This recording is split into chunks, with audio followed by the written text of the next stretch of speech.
Accurately tracking employee time is critical for any self-perform contractor. Staying compliant with local requirements and the different pay rates for all employees is an important but often burdensome task. Raken has improved our ability to easily capture employee time in a more dynamic way with custom pay types. The setup is simple for office teams and allows field teams to capture employee time in our mobile app.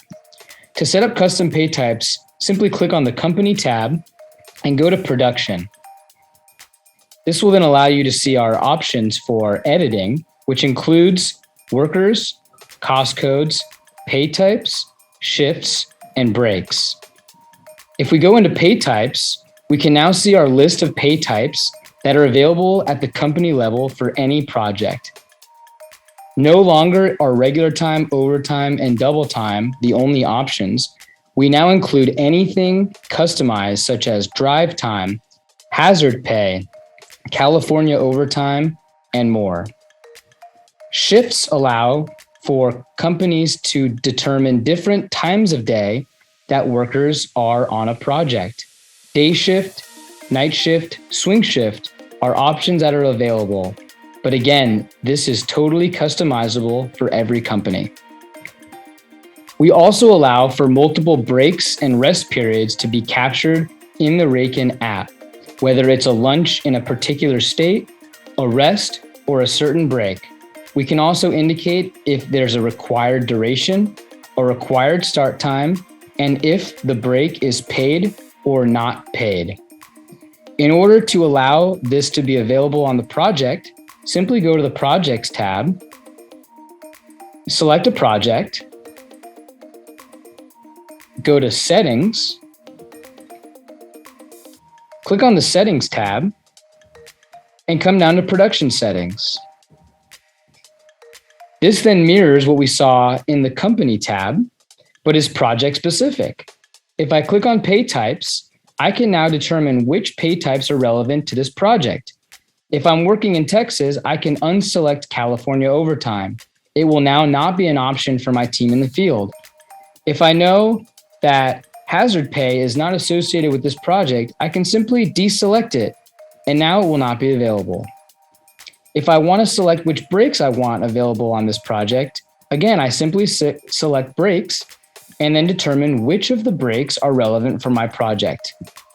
Same goes with shifts.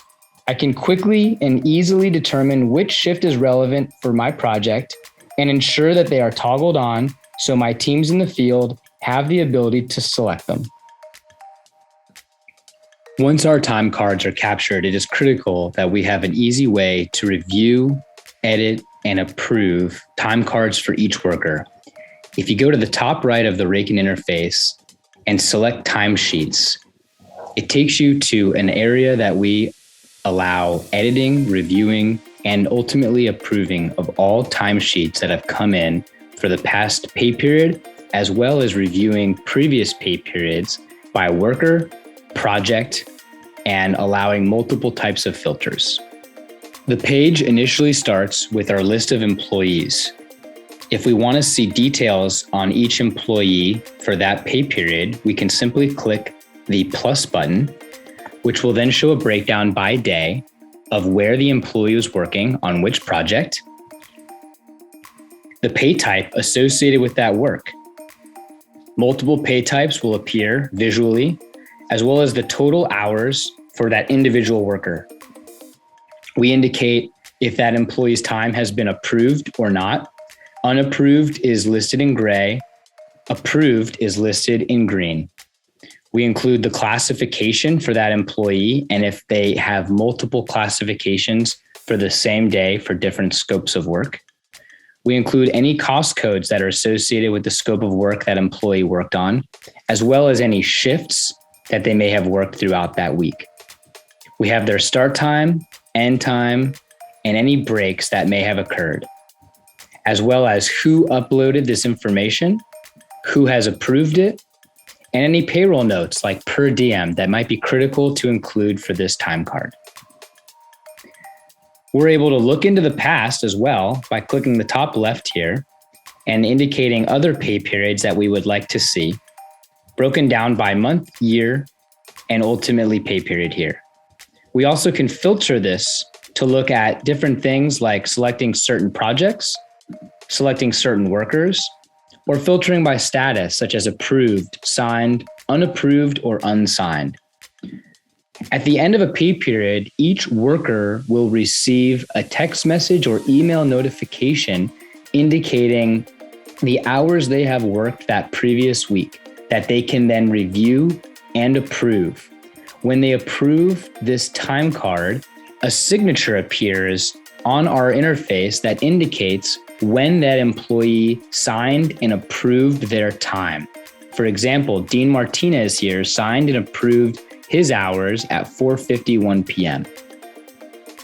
If we need to notify individuals who need to make sure that they approve their time, we click on the alert button here that then will remind our 5 workers here a notification that says they need to sign their time cards.